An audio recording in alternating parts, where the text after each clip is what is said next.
السلام عليكم. مباراة الأهلي ضد الهلال السوداني اليوم. أرجو وضع اللايك والاشتراك في القناة ليصلكم منا كل جديد.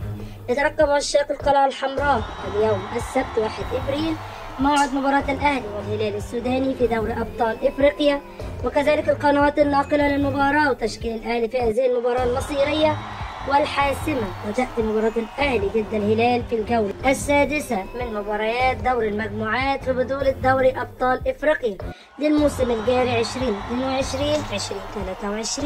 وتقام مباراة الأهلي ضد الهلال السوداني في دوري أبطال إفريقيا على أرض ملعب استاد القاهرة الدولي اليوم. ويحتل فريق الأهلي حاليا المركز الثالث في المجموعة برصيد 7 نقاط بفارق 3 نقاط خلف الهلال صاحب المركز الثاني، فيما ضمن فريق صن داونز الجنوب أفريقيا التأهل قبل هذه الجولة، كما ودع فريق القطب الكاميروني المسابقة رسميا، ولا بديل أمام الأهلي اليوم عن تحقيق الفوز من أجل ضمان التأهل إلى دور الثمانية، ويكفيه الفوز بهدف لا شيء أو بفارق هدفين حال تسجيل الهلال في شباك المارد الأحمر.